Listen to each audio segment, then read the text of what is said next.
Hey everyone, thanks for tuning in to my review of the Puma Deviate Nitro Elite 2. Don't forget to like, subscribe, and ding the bell for notifications, and comment with any questions that I did not address in the video.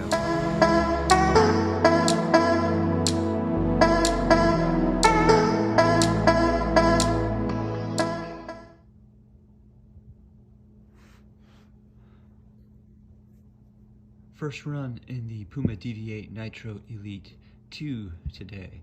It's going to be about 85 to 90 minutes with 30 minutes of marathon pace. And yeah, we're going to see how this one compares to the first version, which I loved, and to other racing shoes in general. Okay, side by side, I've got version 2 along with version 1. I think version 2 might be a little bit more accommodating. They pretty much feel like the same fit. Maybe it's just the way the overlays are in the monomesh upper that makes it feel more accommodating. It is a slightly heavier shoe by a little under an ounce. So, you know, maybe 25 grams heavier. We'll see if that has any effect on the run. Just kind of walking around, the midsoles feel pretty similar. Feels like the roll off on the toe while walking around is a little bit more pronounced on the second one, but maybe the first version is a little bit softer, and I don't know if that's going to be bouncier or not. So we'll see when we get on the run. So I did change into mini cruise socks. I was wearing no-show socks, and that's mainly because this little padding piece right there was kind of grabbing my socks and pulling them down a little bit. And with mini cruise socks, that won't come down into the shoe, but I think it would have with a no-show. So that's an important detail that I'll keep in mind. Not a deal breaker, at least not yet, but something to consider. Okay, so I'm about 12 miles in to my first run in the Puma Deviate Nitro Elite 2. I did 5 of those miles at marathon pace, which is about 32 minutes. And they felt pretty decent cruising at that pace. I'm kind of on my cool down now, but honestly, it's pretty fast for a cool down. They want to go fast, these shoes.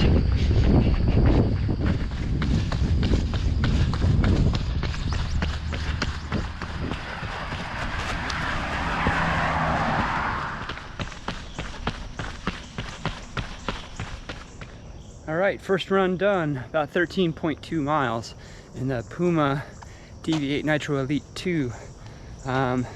Averaged sub 7-minute pace for the whole run. The 5 miles at marathon pace were at 6:24 pace. And like I said on the run, even on the warm up and cool down, the shoe kind of just wants to go fast. With regards to it as a racer, I got to do a couple more workouts in it before I can give a comprehensive review. All right, and there they are. I'm about to head out on my third run in the Puma Deviate Nitro Elite 2. I'm gonna run from my home up to Davidson to the track and do the gut checker workout, which is 3x800, 4x400, and then 1x1000 with a negative split on the last lap. There's gonna be a lot less run footage on this review because the school year has started for me, so I'm back to running early in the morning while it's still dark out, at least during the work week. But after this run, I should have plenty of paces, plenty of miles on these to give a comprehensive review. So yeah, we'll see you then. All right, I finished the gut checker, and with a long warm up and cool down, it's a total of a 14-mile run. That means I've done just under 40 miles in the Puma Deviate Nitro Elite 2. And many of those miles have been at a faster pace, either marathon pace or, you know, tempo pace, close to 6-minute miles, or faster, more of like a rep pace, like in the 520 to 540 range. So I think that's enough to get my thoughts together for, you know, a racing shoe slash workout shoe. Yeah. Okay. So we're here for the shoe talk for the Puma Deviate Nitro Elite 2. and I'm very impressed with this shoe. So I'm going to compare it with a couple of things real quick. First of all, I will say that this, at full retail, this shoe sells in the United States for $200. However, I did not get it at full retail. I got it for 30% off, so that's $140, which is amazing. Puma, much like Adidas, they like to run a lot of deals, a lot of sales on their website or on their app. Maybe it's something with, you know, the Dassler brother companies, that's what they like to do. Sibling rivalry, I guess. Anyway, let me start comparing this shoe. But a lot of what I say is going to be in the context of getting it for that price.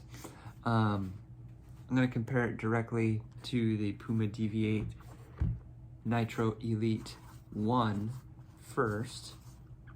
I know a few people have messaged the channel asking about would this shoe be accommodating for wide feet, and my short answer is no.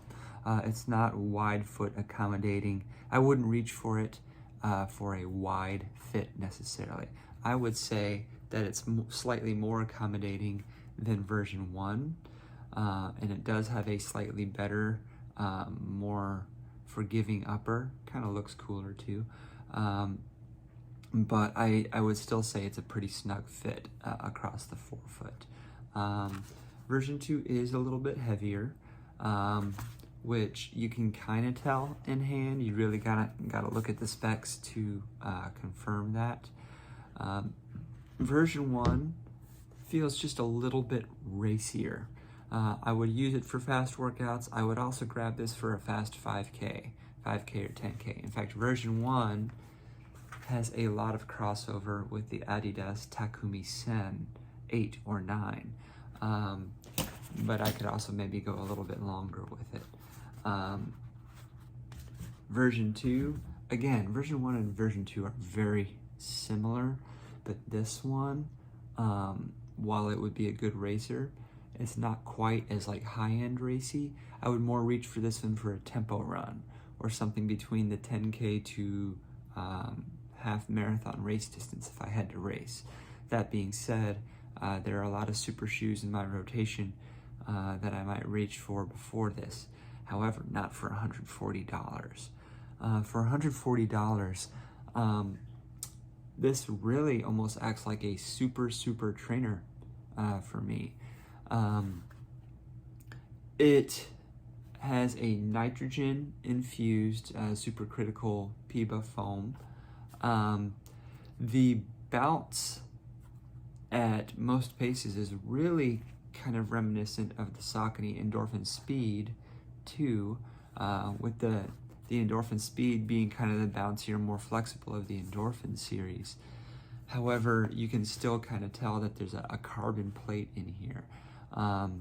Like in my second run, where I was running on tired legs the day after a 22-miler, I felt a refreshing amount of response just coming out the door on tired legs and still getting a good response and able to pick up the pace for a couple of tempo miles in there. It is stiff like you would expect a carbon plate shoe to be. The underfoot feel is somewhere, I think, between the Endorphin Speed and the Asics Metaspeed Edge Plus or Sky Plus. I would say Edge Plus more because of the geometry of it. So it's not going to be one of the more flexible super shoes or super trainers, if that's how you're using it. But it is surprisingly stable as well as responsive. The power plate they have is a little bit different than the Inno plate on the first version. I'm not sure how they tuned it, whether it's just the shape of it or not, but it seems to be pretty responsive at all paces. Like I said, I think this shoe would do best at a tempo run or a long workout.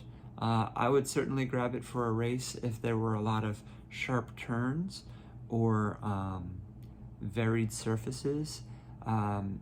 As many people would say, the outsole grip on Puma is second to none, and I certainly felt that in this shoe. With regards to durability of the outsole, after 38 miles, there's a little bit of scuffing of that lateral midsole, but I mean, you got to look for it. It still has just the same amount of grip, maybe even more so than the first version. What I found interesting, it was a couple of days ago when I was throwing in some tempo miles on that tired leg run. I was trying to quiet the mind a little bit and focus on running a little faster. And I noticed that for a super shoe, or quote super shoe, this is a really quiet shoe. It doesn't feel as clompy as something like a Vaporfly or Alpha Fly or Adios Pro 3.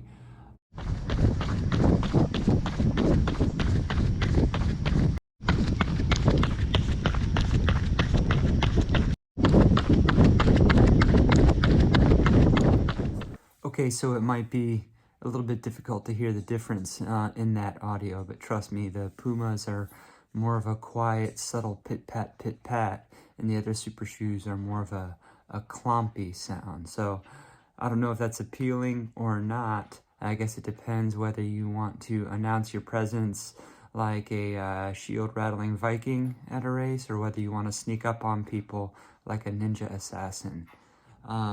It feels even more responsive on the uphills than it does on the downhills. So if I were to do like hill repeats or a fast race on a hilly course, this might be the shoe I reach for. And hey, if you can get it at a deal where you're getting it significantly less than something like the Endorphin Speed series, or even less than most daily trainers, then I would say it's worth a pickup.